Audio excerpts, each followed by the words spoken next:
자, 이제 클래스에 대해서 살펴보도록 하겠습니다. 용어 정리 정도 잠깐 하면요. 클래스로부터 객체를 만들고 실제로 만들어진 객체를 인스턴스라고 합니다. 보통 이제 우리나라에서는 객체와 인스턴스는 똑같은 말로 쓰이고 인스턴스는 잘 안 쓰는데요. 원래는 정확하게 얘기하면 클래스는 이제 설계도고요. 먼저 있어야 되죠. 클래스로부터 객체를 만드는데 그 만들어진 실제 메모리상에 올라와 있는 객체를 인스턴스라고 한다는 거 용어부터 정리하고 갑시다. 근데 보통은 이제 객체와 인스턴스를 같은 말로 부르고요.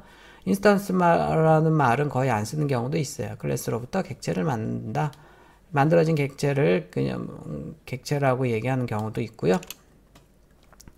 자, 우리가 이제 스위프트도 배우고 오브젝티브스도 배울 건데요. 여러분들 다른 언어는 다 배웠었죠? 그래서 자바와 C샵에서 필드 메소드라고 하는 것을 스위프트에서는 프로퍼티 메소드라고 하고요. C++에서는 멤버 변수, 멤버 함수라고 하죠.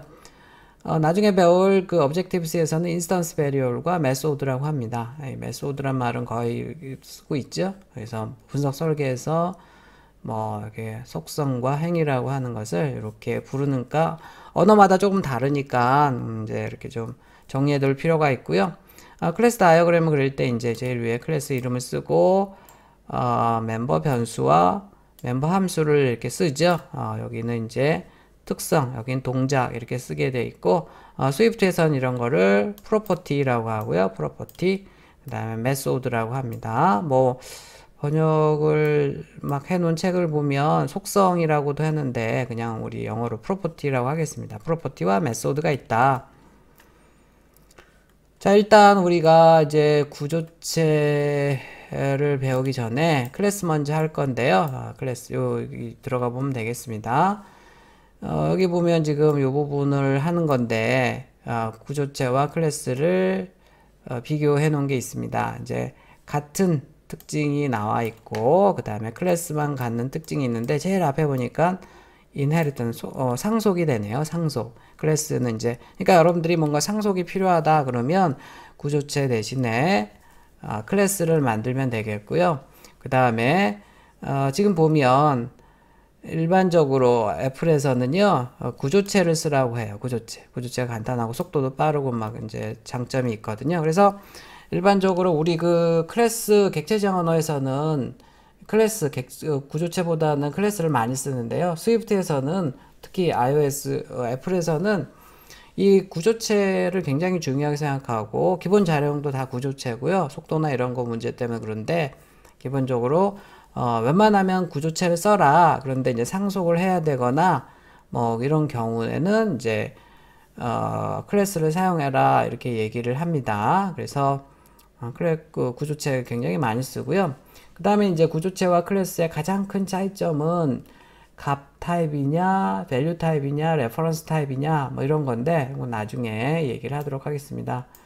인터뷰할 때 가장 많이 물어보는 게 이거예요. 구조체와 열거형은 값 타입이고, 클래스는 참조 타입, 레퍼런스 타입이다. 해가지고, 예제를 여러분들이 반드시 해봐야지 안 그러면 굉장히 헷갈릴 수 있습니다. 기본적으로 어쨌든 애플에서는 구조체를 많이 써라 라고 얘기를 합니다. 자, 아까 얘기를 했었죠. 기본적으로 클래스, 객체적 언어에서는 클래스로부터 설계도를 만들고 그 설계도로부터 객체를 만들고요. 그 만들어진 객체를 인스턴스라고 한다. 객체에는 이제 프로퍼티와 메소드가 있다라고 생각을 하면 되겠고, 클래스는 설계도죠. 클래스는 이제 여러분들이 직접 만들 수도 있고, 기존에 뭐 애플이나 뭐 이런 데서 만들어 놓은 클래스들을 가져다가 사용을 하는 거고요. 이제 클래스로부터 객체를 만들어 사용하는 거고, 그 스위프트도 객체 지향 언어이기 때문에 여러분들이 마인드를 좀 바꿔야 된다고 그랬죠. 처음부터 내가 다 만들겠다가 아니고, 기존에 만들어진 클래스, 애플에서 만들어 놓은 거, 혹은 코코아 팟이라고 그래서, 해커들이 잘 만드는 사람들이 만들어 놓은 많은 유용한 클래스들이 있습니다. 이제 그런 거 갖다가 유용하게 쓰는 거지, 처음부터 끝까지 내가 만들겠다는 거는 마인드조차 잘 안 된 거라고 그랬죠. 객체지향 언어를 배울 마인드조차 안 된 거예요. 그래서, 내가 어느 정도 되면 다른 사람 거를 빨리 갖다가 쉽게 쓰고 내가 확장하겠다, 상속받고 쓰겠다, 뭐 이런 거를 생각을 해야 돼요. 그래서 이제 일반적인 자료형은 이렇게 쓰지만 어떤 클래스의 인스턴스를 만들 때 이렇게 이제 C++에서는 이렇게 하죠. 스위프트에서 이제 클래스를 선언하는 것은요, 지금 보면 클래스라고 쓰고 새로운 클래스 이름 콜론 부모 클래스 이렇게 쓰고요. 여기에는 프로퍼티와 메소드가 오는데 크게 메소드는 인스턴스 메소드, 타임 메소드 혹은 클래스 메소드 이렇게 두 가지가 있습니다. 여기 프로퍼티에도 여러 가지가 있는데 스토어드 프로퍼티, 컴퓨티드 프로퍼티, 타임 메소드, 타입 프로퍼티 이렇게 세 가지가 대표적으로 있어요. 이렇게 해서 얘네들은 이제 변수나 상수로 만들고요. 여기 인스턴스 메소드는 객체가 호출하고요. 타입 메소드는 클래스가 호출해요. 자, 프로퍼티 이 부분에 대해서 하는 겁니다. 프로퍼티에는 아까 세 가지 종류가 있다고 그랬죠. 스토어드 프로퍼티, 컴퓨티드 프로퍼티, 타입 프로퍼티 그런 얘기가 조금 있을 겁니다.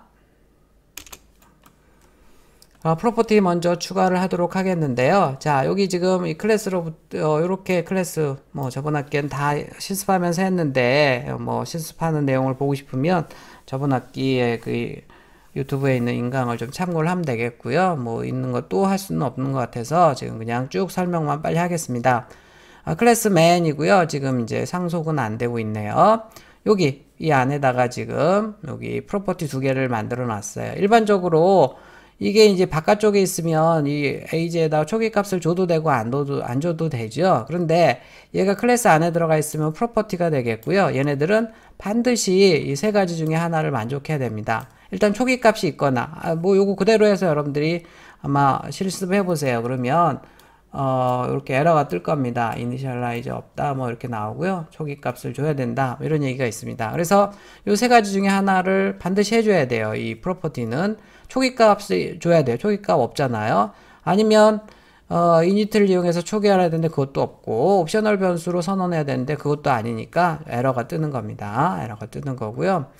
여기서 이제 일반적인 프로퍼티를 이 스토어드 프로퍼티라고 얘기해요. 스토어드 저장, 우리말로 뭐 저장 프로퍼티라고도 하는데요. 이렇게 일반적인 프로퍼티를 스토어드 프로퍼티다 라고 여기 이렇게 에러 메시지에서도 나오죠. 자, 그러면 초기값을 준 세 가지 방법이 뭐냐? 여기다 옆에다 직접 지정하는 방법이 있습니다. 여기 직접 지정하는 방법이 있고요. 아니면 옵셔널 변수로 만드는 방법이 있어. 옵셔널 변수는 물음표나 느낌표로 만드는데 일반적으로 여러분들은 물음표로 만들겠죠? 옵셔널 변수는 nil로 자동으로 초기화가 돼요. 사실 그래서 여기 equal nil이 생략이 된 거나 마찬가지입니다. 그래서 초기화를 준 거죠. 초기화를 한 거죠. nil 값으로. 이렇게 하는 방법이 있고요. 그래야지 에러 안 나요. 이렇게 해야지 에러가 안 나고. 세 번째 방법은 이렇게 initialize라고 해서 init라고 되어 있는 함수가 있거든요. 그런 함수를 가지고 여기 age와 weight 값을 초기화를 시켜줘야 됩니다. 자, 이렇게 세 가지 중에 하나가 돼야지 에러가 안 나고요. 이것처럼 그냥 이 스토어드 프로퍼티에 초기 값을 안 주면 에러가 난다. 그래서 직접 하는 거, 옵셔널 변수로 만드는 거, 그 다음에 이니셜라이저 쓰는 세 가지 방법을 중에 하나를 써야 된다, 여러분들이. 자, 그 다음에 이제 메소드도 넣어보도록 할게요. 메소드도 보면 지금 이거 보면 뭐 여기 타임 메소드라는 게 있고요. 그 다음에 인스턴스 메소드라는 게 있네요. 두 가지의 메소드가 있다. 그래서 기본적으로 아무것도 앞에 없으면 그냥 펑크로 시작하면 그냥 메소드 혹은 인스턴스 메소드가 되겠습니다. 인스턴스 메소드는 인스턴스 객체가 가지고 노는 애예요. 그래서 이게 무슨 말이냐? 자, 일단 이제 클래스에 스토어드 프로퍼티 초기값 주고 인스턴스 메소드 만들고 해서 age나 weight를 지금 출력을 해보려는 거고요. 여러분들은 계속 실습하면서 따라오는 거 맞죠? 요거 조스 해보면 에러 없이 잘 동작할 겁니다. 자, 이렇게 해서 한 다음에 그 다음에 이제 여기에다가 굉장히 중요한 얘기인데요. 지금 우리가 일반적으로 x라는 변수를 인티저로 만들겠다 이렇게 하면 되죠. 자, 그 다음에 여기 클래스가 main형이니까 main이라는 이름으로 kim이라는 애를 만들겠다. main 클래스에 kim이라는 객체 인스턴스를 만들겠다 라고 그냥 이렇게 써주면 이런 에러가 떠요. 이상하다. 이게 무슨 말일까? 그 다음에 이제 일반 변수는 초기화할 때 이렇게 하는데, 자, 여기다가 지금 kim이라는 애를 이제 main형으로 만들고 싶으면 클래스 main이 만들어져 있잖아요. equal하고서 반드시 이런 식으로 해서 여기 초기 값을 주듯이 이렇게 줘야 됩니다. 자, 근데 도대체 이 괄호 열고 닫고가 뭐냐? 괄호 열고 닫고가 뭐냐? 맨이 클래스인 건 알겠는데 괄호 열고 닫고는 뭐냐면요.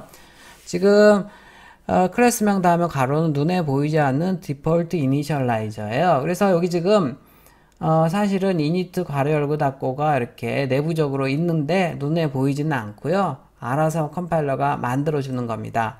자, 그래서 여러분들이 이렇게 어떤 클래스의 인스턴스 객체를 만들 때는요, 반드시 이퀄하고 여기다가 클래스 이름 괄호 열고 닫고를 이렇게 해줘야 돼요. 그래야지 킴이 제대로 만들어지는 겁니다. 물론 여기는 이제 이렇게 해주니까 이 부분은 필요가 없죠. 당연히 킴이 맨형인 거를 알 수 있기 때문에 이 부분은 필요가 없고요. 그 다음에 이제 킴의 디스플레이를 하게 되면 이 디스플레이나 이런 애들은 바로 이 객체, 이렇게 만들어진 객체 킴이 가지고 노는 겁니다. 그래서 킴.디스플레이. 그래서 점 찍는 거 알죠? 그래서 이제 요 객체나 인스턴스가 자기 여기 프로퍼티나 메소드를 접근하려면 중간에 점을 찍어요. 킴에 디스플레이 하게 되면 여기에서 나이와 몸무게를 찍게 되어 있고요. 킴의 에이지 하게 되면 에이지가 1이 될 텐데 그거를 프린트 해보니까 1이 나오겠죠. 이런 식으로 인스턴스.점 프로퍼티, 인스턴스 메소드 이런 식으로 해서 합니다. 그래서 요거 조심해야 돼요. 자바나 이런 데서 뉴로 해서 이렇게 하게 되어 있죠. 그래서 괄호 열고 닫고가 뭔지 굉장히 궁금할 텐데요. 여기 지금 눈에 안 보이지만 이니셜라이저, 자동으로 만들어지는 디폴트 이니셜라이저가 지금 로에서 호출을 하고 있다라고 생각하면 되겠습니다. 반드시 이렇게 이런 형식으로 해서 이제 객체를 만들어 줘야지 되는 겁니다. 자, 그러면 클래스 메소드 혹은 타입 메소드는 어떻게 만드느냐? 앞에다가 클래스라고 쓰거나 이거는 전혀 다른 겁니다. 스테이틱이라고 써주면 되겠어요. 자바나 이런 데서도 이제 스테이틱이라고 이렇게 쓰죠. 자, 그러면 얘네들은 도대체 이 그냥 없는 앞에 클래스나 스테이틱이 없는 이 디스플레이랑 뭐가 다르냐? 지금 보면 똑같이 해서 킴 객체, 인스턴스가 이 디스플레이 함수를 가지고 놀았는데요. 여기 바로 CM이나 SCM이라는 얘네들은 킴이 가지고 노는 게 아니고요. 킴이 가지고 노는 게 아니고 클래스 자체가 가지고 노는 클래스가 이 main이라는 게 지금 클래스잖아요. 클래스가 가지고 노는 그 메소드를 이 클래스 메소드 혹은 타입 메소드라고 합니다. 일반적으로 타입 메소드라고 해요. 타입 메소드. 근데 이제 두 가지 종류가 있어요. 둘 다 클래스 맨이 가지고 노는데 얘는 객체 킴이 가지고 노는데 클래스를 쓰는 것과 스테이틱을 쓰는 게 뭐가 차이가 있느냐라고 하면요. 이 클래스 키워드로 만든 클래스 메소드가는 자식 클래스에서 오버라이드를 할 수가 있어요. 이건 무슨 얘기냐면 부모와 자식 간의 관계에서 오버라이드라는 것은 뭐냐면 자식이 오버라이드라고 쓰면 자식 그 메소드를 우선적으로 호출하는 거거든요. 뒤에 나올 건데 이제 그런 게 가능하다는 겁니다. 클래스를 썼을 때는.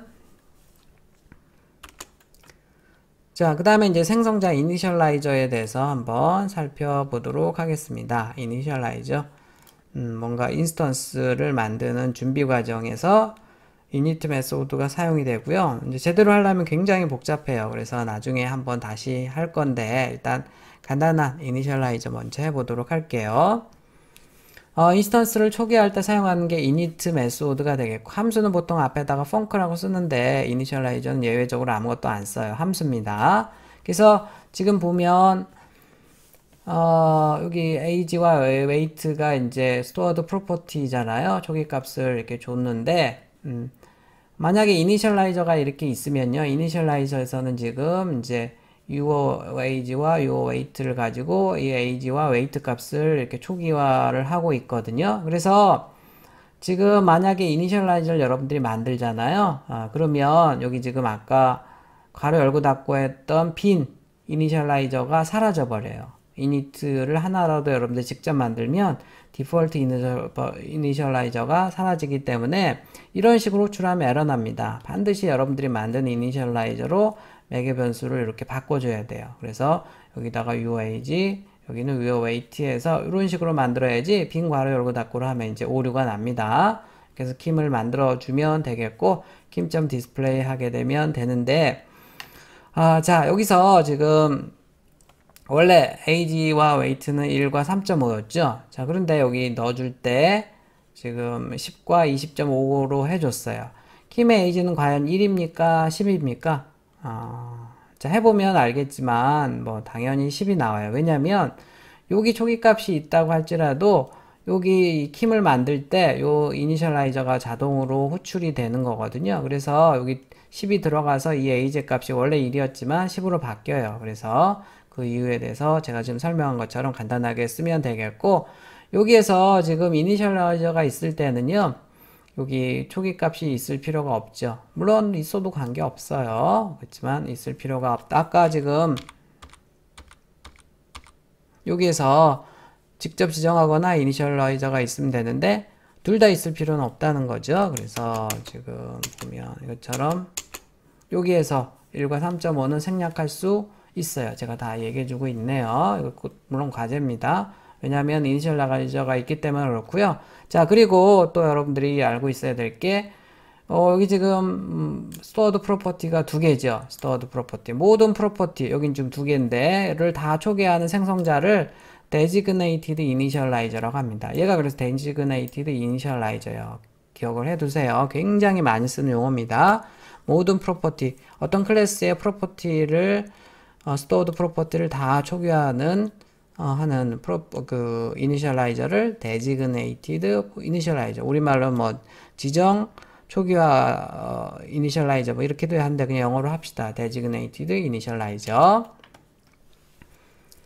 자, 그런데 요거 소스를 이렇게 보면 굉장히 좀 지저분해 보이는데요. 이렇게 이제 바꿀 수가 있습니다. 이 self라는 것은 뭐냐면 현재 클래스나 메소드나 프로퍼티를 가리킬 때 메소드와 프로퍼티 앞에 self 점을 붙이면 되겠습니다. 자, 이거 보면 지금 여기 age가 있죠. age. 근데 여기다가 self.age라고 해도 되겠어요. 요 age나 요 age를 직접 명시할 때는 self.age 써도 되고 안 써도 되고, 이것도 뭐냐면 self.weight 이렇게 써도 되고 안 써도 되는데요. 자, 소스를 이렇게 바꿨다고 합시다.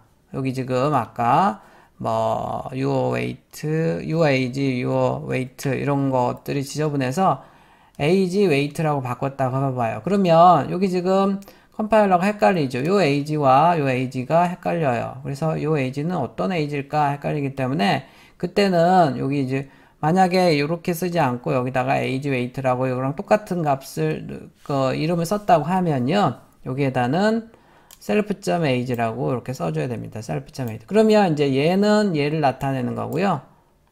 빨간 애들을 나타내는 거고, 이쪽 지금 이 init 메소드 안에 있는 age와 weight는 이쪽 지금 오른쪽에 있는 값입니다. 그래서 매개 변수로 들어오는 age를 이렇게 10과 20.5를 여기 프로퍼티에다가 stored 프로퍼티에다가 대입해라, 이런 뜻입니다. 그래서 여러분들이 소스를 보기에는 이게 좀 편할 수 있지만 깔끔하기에는 이게 더 훨씬 더 깔끔하기 때문에 일반적으로는 대부분 이런 식으로 해서 self.age equal age 이렇게 이런 식으로 해서 이제 초기화를 하는 것을 일반적으로 많이 합니다.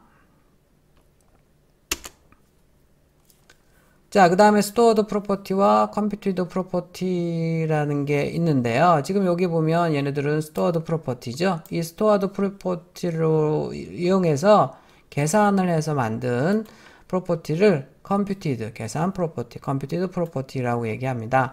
얘가 이제 getter, setter가 있는데요.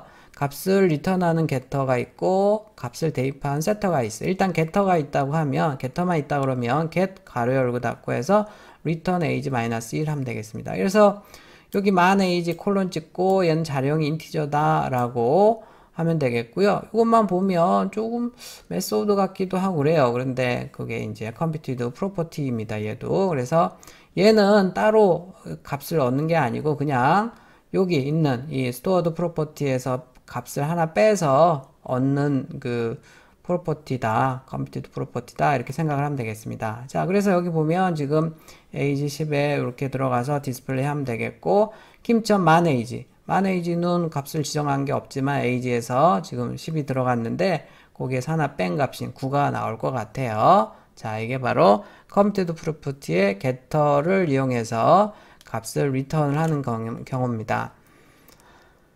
자, 그 다음에 이제, 컴퓨터 게터만 있으면 세터가 없다 그러면요. 여기 지금 get, 중괄호 열고 닫고를 생략할 수 있어요. 그래서 여기 지금 요렇게만 만들 수가 있습니다. 그러니까 굉장히 이상하죠. 이거 뭐야. 여기까지는 프로퍼티 같은데, 여기 지금 중괄호 열고 닫고가 있으니까 또, 메소드 같고, 막 이렇다는 거죠. 그래서, 이거는, computed property다. computed property인데 getter만 있는 computed property다. 이렇게 이해를 해야 되는 거죠. 세터도 있을 수 있습니다. 세터 같은 경우에는 값을 세팅하는 용도로 써요. 값을 대입하는 세터를 사용하고요. 자, 지금 보면 이제 세터가 있으면 get 요게 아까 여기 중괄호 열고 닫고 get 중괄호 열고 닫고를 생략할 수가 없어요. 자, 그래서 이제 반드시 이렇게 써야 되고, 세터 같은 경우에는 매개 변수로 받아서 걔를 하나 더해서 a지에다 넣으라고 되어 있네요. 자, 이렇게 해도 되고요. 아니면 여기다가 지금 여기 USAAG에다가 new value라고 이렇게 쓰게 되면요. 그때 여기 괄호 new age는 생략할 수 있습니다. 그러니까 여기에 지금 USAAG가 아니고 new value가 들어가게 되면요. 여기 괄호 열고 여기 원래 new value 괄호 닫고 여기 있을 텐데 그거를 생략할 수 있다는 거죠. 그래서 이런 식으로 쓸 수가 있고요. 여기는 아까 이제 getter가 호출된 거고 똑같은 man age지만 얘는 이제 left value 왼쪽에 있는 거라서 이때는 setter가 호출이 됩니다. setter가 호출된다는 거 알고 있으면 되겠어요. 자, 그래서 이거를 이제 뭐 여러분들 한 줄로 이렇게 좀 깔끔하게 이렇게 쓰게 되면 자, 이게 뭔가 도대체 할 텐데요. computed property의 getter와 setter라는 거 알고 있으면 되겠습니다. 자, 그 다음에 이제 생성자도 여러 개를 만들 수가 있어요. 이 오버로딩은 같은 클래스 내에 함수를 여러 개를 쓰는 것을 오버로딩이라고 하고요. 매개 변수나 자령이 달라야 되겠죠. 지금 보면 여기는 매개 변수가 2개고 그 다음에 이런 것들을 데지그네이트 이니셜라이저라고 한다 그랬죠. 얘는 init age가 하나네요. age만 하고요. 반드시 그래서 여긴 초기값이 있어야 돼요. 그래서 이렇게 2개로 하게 되면 여기 첫 번째 이니셜라이저가 호출되고요. 이렇게 하게 되면 두 번째 이니셜라이저가 호출이 되는 거죠. 출력을 해보면 되겠고요. UI 이미지 클래스의 init 함수를 보면요. 이렇게 여러분들이 클릭하고 한번 들어가 보기 바랍니다. 굉장히 많은 이니셜라이저들이 이렇게 있고요. 15개나 있어요. 15개나 있는데 그 중에 특별히 이제 이렇게 물음표로 되어 있는 애들을 보게 될 겁니다. 다른 클래스에서도 굉장히 많이 보게 될 거고요. 굉장히 중요해요. 이걸 이제 failable initialize라고 하는데 요거까지 해야 될 것 같네요. 이 failable initialize는 실패 가능한 생성자고요. 좀 전에 그 도움말 보면 알겠지만 이렇게 중간에 물음표가 있는 애들을 failable initialize라고 합니다. 얘네들을 사용할 때는 얘가 이제 옵셔널로 튀어나오기 때문에 반드시 느낌표로 이제 풀어서 사용을 해야 되는데 이거를 조금 자 잠깐 보면요. 일단 init 다음에 물음표나 느낌표는 별로 없어요. 물음표가 있는 애들이고요.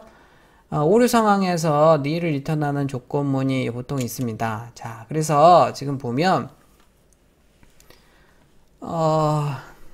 자 일단 이 예제를 한번 보겠습니다. 여기 지금 failable initialize를 제가 만들었고요. 나이가 마이너스면 안 되죠. 그래서 이 failable initialize에서는 지금 여기 age와 weight를 받는데 먼저 age가 마이너스인 경우에는 nil을 리턴하도록 해놨습니다. 그래서 이렇게 리턴 nil이 돼야 되는 이렇게 리턴 값이 nil이라는 것은 옵셔널이죠. 이제 그런 경우이기 때문에 이니셜라이저 init 다음에다가 물음표를 더한 거고요. 이제 그렇지 않으면 정상적으로 self.age에다가 a를 넣고 weight도 이렇게 넣은 겁니다. 자 이렇게 해서 이제 해보면 여기 소스 그대로 해보세요. 에러가 나고요. 뭐 value of optional time man 뭐 어쩌고저쩌고 합니다. 여기 지금 보면 이 man이라는 클래스의 이니셜라이저를 지금 가지고 한 건데 여기 지금 옵셔널 그 물음표로 되어 있으면요, 이거 값이 옵셔널로 튀어나와요. 그래서 이거를 그냥 일반형인 맨형으로 해서 이렇게 선언을 할 수가 없습니다. 자, 그러면 어떻게 해야 되느냐? 자, 이렇게 네 가지 방법 중에 하나를 해야 돼요. 이렇게 해야지 에러가 나지 않습니다. 자, 지금 보면 얘가 이 failable initialize를 가지고 있으면요, 옵셔널로 튀어나와요. 그래서 그냥 맨형이 아니고 옵셔널 맨형으로 이렇게 선언을 해야 된다는 거죠. 자, 그러면 이 킴이 옵셔널로 나와 있기 때문에 그냥 사용할 수가 없죠. 그래서 처음에 옵셔널을 사용하는 첫 번째 방법은 바인딩 하는 거죠. 이렇게 해서 바인딩을 해서 이제 제대로 닐이 아닌 경우에만 이제 이 부분이 참이 된다 그랬죠. 그래서 킴 원점 디스플레이 하게 되면 그때 결과가 나오게 되겠고요. 두 번째 방법은 이렇게 이렇게 선언하고 그 다음에 바인딩 하는 게 아니고 바로 이렇게 한 다음에 바인딩을 바로 해버리면 굳이 옵셔널형으로 선언할 필요가 없죠. 이것도 좋은 방법이죠. 이렇게 해서 해버리면 두 개를 이제 이 두 줄을 합쳐 놓은 거죠. 요거랑 요거를 두 줄을 합쳐서 한꺼번에 하는 거고요. 세 번째 방법은 얘가 이제 옵셔널형으로 나오니까 나오자마자 바로 언랩핑을 해서 일반형, 이번에 이제 물음표 맨형이 아니고 일반 맨형으로 만들어서 그냥 사용하는 건데, 물론 에이지가 이렇게 정상적으로 들어가면 바로 언랩핑해서 사용해도 전혀 문제가 없지만, 에이지가 닐 값이 튀어나오면 닐 값을 이렇게 언랩핑 해버리면 그때 이제 크래시가 나겠죠. 그건 조심해야 되고요. 자, 그 다음에 이제 요거 어쨌든 이때는 이제 문제는 없습니다. 이거 같은 경우에는 지금 보면 일단은 이렇게 해서 여기 이렇게 해서 요거랑 똑같이 옵셔널형으로 받은 다음에 이거를 킴사를 얘가 이제 옵셔널 값이잖아요. 옵셔널을 풀어서 하는 건데 얘도 지금 크래시가 날 가능성이 있죠. 자, 그래서 지금 보면 실제로 요게 지금 마이너스나 0이라는 값을 넣으면 닐이 튀어나오죠. 그래서 요때는 이제 요 방법 같은 경우에는 닐일 경우니까 리턴 닐이잖아요. 닐이 튀어나오니까 이 실행을 안 하고 정상적으로 종료는 됩니다. 이거 같은 경우에도 닐이면 이 부분이 실행이 안 되겠죠. 자, 그런데 이렇게 닐이 튀어나오는데 그거를 이게 강제로 풀어버리니까, 강제로 언랩핑을 해버리니까 크래시가 나는 거겠죠. 크래시가 나서 여기서 에러가 뜹니다. 그래서 이 소스를 실행을 해보면 이 녀석 때문에 크래시가 지금 나는 거고요. 자, 이것도 이제 여러분들이 과제를 하나 해보면 되겠는데, 지금 나이만 했는데 몸무게가 또 음수면 안 되죠. 그래서 여기다 오화 연산제 알죠? 오화 이렇게 해서 에이지 해서 에이지가 아니고 웨이트 해서 0.0 더블 0이니까 이렇게 해서 한번 해보면 되겠고요. 그래서 닐이고 else 하면 이거를 이쪽으로 당겨야 되겠죠. 예, 안쪽으로. 그래서 이제 이렇게 해보면 강제로 언랩핑 하게 되면 위험하니까 이 방법을 쓰는 것보다는 이런 것들을 이 방법을 쓰는 게 좋겠고요. 그래서 이제 크래시가 일어나면 이 shared object라서 .so 파일이 어쩌다 잔뜩 나옵니다. 여기 이제 컴파일러에 따라서는 다이나믹 라이브러리 dylib가 어떻게 했다 나오는데요. 윈도우즈에서 DLL이라고 생각하면 됩니다. 동적 링크 라이브러리라고 생각하면 되겠고요. 그 다음에 이제 여기 우리 유닉스 리눅스에서 .so 파일과 .a 파일이 어떻게 다르냐면 .a는 여기 이제 아카이브 라이브러리라 해서 정적 링크 라이브러리 컴파일 할 때 포함이 되는 거예요. 혹시 리눅스나 이런 거 배울 때 들어봤는지 모르겠는데 그냥 상식적으로 알아두세요. 자, 우리가 이제 UI 킷 컴포넌트들 계속 가지고 놀 건데, 자, 이거 마지막 과제 하나만 하고 끝내도록 하겠습니다. 여기 다음 그림에서 하나의 클래스를 선정해서 init 메소드를 찾아보세요. init 메소드를 찾아보면 예를 들어서 여기 지금 보면 UI 컬러를 보면 init 메소드가 이렇게 많다. 그러면 오버로딩을 설명하려면 애플에서 만든 UI 컬러라는 이 클래스에는 굉장히 많은 이니셜라이저가 오버로딩 되어 있습니다. 라고 하면 끝이죠. 자, 그 다음에 이제 failable initializer 설명하려고 하면 이런 거 가지고 설명하면 되겠죠. init 다음에 물음표가 있는 애들은 그렇게 해서 이제 일반적으로 여기 지금 이런 것들을 쓸 때는 그냥 이제 UI 컬러형으로 이렇게 쓰면 되지만 그 다음에 이런 애들을 쓸 때는 여기처럼 이렇게 물음표로 해서 해가지고 이렇게 풀어서 쓰거나 아니면 바로 언랩핑을 해서 쓰거나 이렇게 해야 된다라고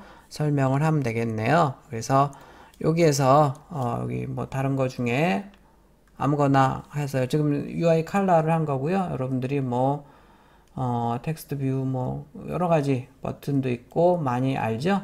이런 것들을 하나 아무거나 찾아서 일단 init 메소드가 몇 개 있는지 찾아보고 오버로딩과 거기에 failable initialize에 대해서 조금 설명을 하면 되겠습니다. 과제가 굉장히 많죠? 저번 학기 했던 거를 좀 복습하는 차원이니까 다 빠지지 않고 해보면 좋겠습니다.